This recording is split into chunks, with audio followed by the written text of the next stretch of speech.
Hey guys, Nova here, and welcome to a new video. Now before we get started, I wanted to give you guys a huge thanks for the support in last week's video. It really means a lot to me. Thank you guys. You guys know I'm new here, so I appreciate it. Thank you. With that being said, please don't forget to like, comment, share, subscribe, and let's get to it. So this week we have my top 5 free-to-play MMORPG. Let's do it. All right, guys, now starting out at number 5, and it makes me a little bit sad to put this here, but it's DC Universe Online. Now, DC Universe Online is an action combat MMORPG that's actually set in the DC Universe. It's actually available in PC, Switch, Xbox, and PlayStation. So if you guys have access to any of these, you guys know you can try it out. In this game, you actually create your own DC Universe character. You decide whether you want to be a superhero or a supervillain. You can fly, you have super speed, you have acrobatics. You also get a bunch of powers like, how do you call it, like the Green Lantern powers. You get gadgets, you get fire powers, you get ice powers, you get mental powers, you name it. There's a lot of powers you can do in this game. And on top of that, there's actually a mode that you can play as DC Universe Legends. So that's pretty awesome. This game's combat is this game's combat is amazing. However, the main reason why it's number 5, and I mentioned I was sort of sad to put this down here, is because of their monetization model, right? So this is a free-to-play MMO list. And while this game is free-to-play, it has a lot hidden behind some paywalls for example, for expansions for more powers or a subscription for more inventory space. So that is sort of like a big turnoff. Nevertheless, it has everything you can expect from an MMO. It has dungeon, it has raids, it has PvPs, it has player-driven economy. And it actually, something that's really cool about the game is it actually advances with the DC Universe franchise. So for example, the latest patch or the latest update was called Birds of Prey, and they added basically an expansion after the Birds of Prey movie that starred Margot Robbie. So that's pretty cool. So guys, you know, if you ever wanted to create your own superhero or supervillain, this is the game. Try it out, DC Universe Online. All right, guys, at number 4, we have Albion Online. Now, I was a huge advocate for this game when first released, and I still am. Albion Online is a fantasy sandbox MMORPG that is set in an open world.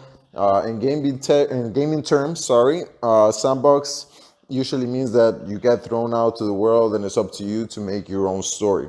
Now, the game does not employ a class system. Instead, it gives you abilities based on the items you're currently wearing, which allows you to have really fun combinations, such as a mage or a healer wearing a full plate set of armor. Now, in the spirit of sandbox gaming, this game, cities and shops are all owned by players or group of players. All the equipment in the game is created by the players themselves, which is amazing because this allows for people who wish to spend their time doing other things like farming or crafting to have an impact on the game. As for the combat style, I would say it's sort of like an ARPG, like Diablo or Path of Exile mixed with a MOBA.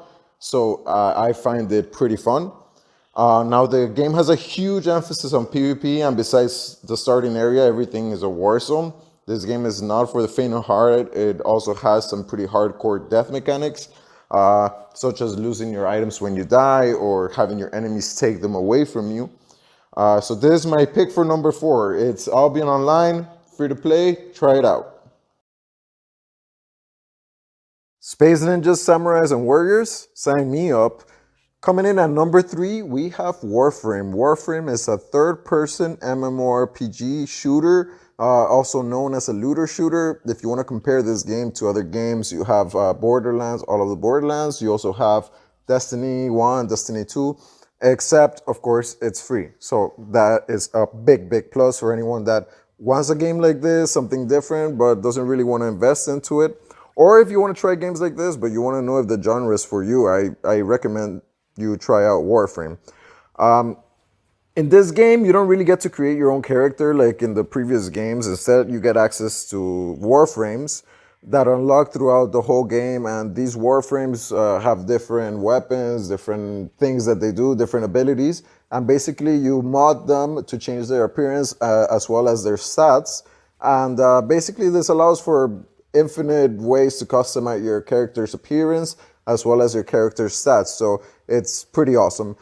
Being a looter shooter, you can bet that the combat is quite fast paced and satisfying, so you guys do not have to worry about that.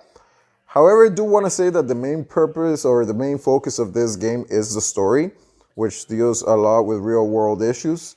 What I mean by this is it has more like a PvE, PvM focus rather than a PvP focus, player versus player focus. That is not to say there is not player versus player in this game. This game you do have player versus player in the form of duels or in the form of conclaves. But again, this is not the main focus of the game. Warframe has actually a very, very active community on both on PC and PS4. That's right, guys. This game is also out on PS4. So if you have that, why not give it a try? Again, it's free. So they're there to help you out. The community is quite open. They're quite friendly. They're there to help you out. So if you're looking for a looter shooter, try Warframe out. It's free and it's available on Steam.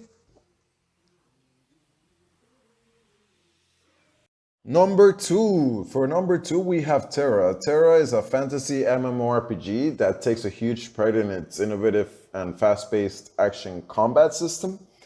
It actually claims to be the only MMO with true action combat, and I kind of agree with that.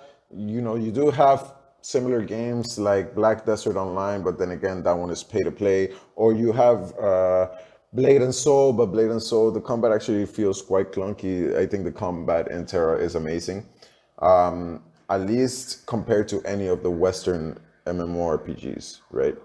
Even though the game was released in 2011, on my point of view, the graphics have aged extremely well, and it looks even better than some games that are still being released to this day. And actually, huge draw to Terra is the character customization. You actually can customize literally every aspect of your character's face, body, or whatever. And you also have 7 races and 10 classes to choose from. So this is, of course, a very big part of this game is, you know, creating your character. Now, they also have PvP battlegrounds and they also have dungeons and raids, and it usually revolves about around fighting humongous monsters, so that's pretty fun. Now, Terra, guys, this game is available on PC, Xbox, and PS4, and it's free on all these platforms, so I highly, highly suggest you guys check it out. All right, guys, so coming in at number 1 for my top 5 free-to-play MMORPGs, we have Guild Wars 2. Guild Wars 2 was actually developed by ArenaNet and published by NCSoft. It is in a way a spin-off of Guild Wars 1, which was an online RPG. By the way, I really recommend you guys try Guild Wars 1 if you haven't before. If you're sort of a solo player, it's great. The story is amazing. Give it a try.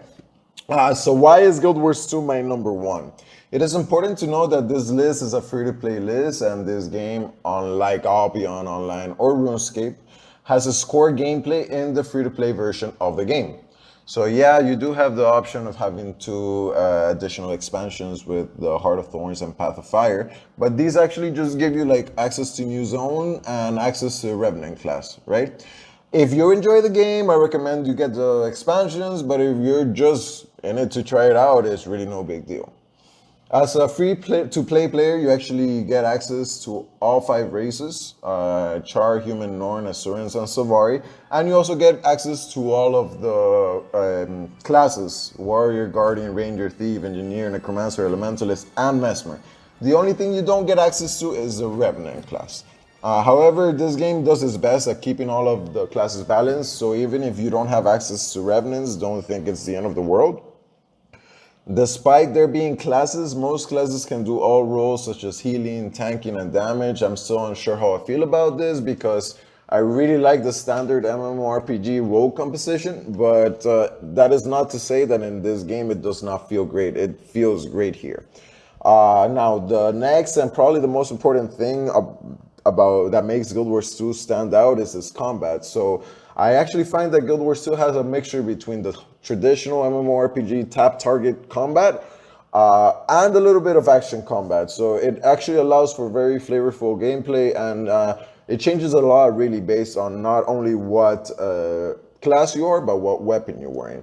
Now, my final thoughts is this game is beautiful, the graphics are great, the story is amazing, you basically build your own story, you get dialogue with quest NPCs, you pick what you want and it takes you on different routes. It's actually, I figure, more serious than most of the games you've seen here. Perhaps Warframe is the more serious one, but arts-wise, it's quite a serious game. So something awesome that you guys actually should know about Guild Wars 2 is that you can actually jump straight into max level content from the beginning. So you with competitive gear, right? So what this means is basically when you create your character, you can go straight to PvP and you'll be given a full gear set. While you PvP, you can get experience, so you can level up. So if you want to do that all the way to the end, you can. You also get experience from gathering, from professions, from questions, from doing puzzles. A lot of MMORPGs make it about the journey to get to max level and not really about max level. Guild Wars 2 doesn't do this. Guild Wars 2 is, get to max level, do all the content, but even if you're low level, you can do all the content because everything scales and it feels great. So what are you guys waiting for? Join me in Guild Wars 2 and let's have some fun. Alright guys, those were my top 5 free-to-play MMORPGs. If you like this video, don't forget to like, comment, share, and subscribe. Thank you guys again, and I'll see you next week. Take care.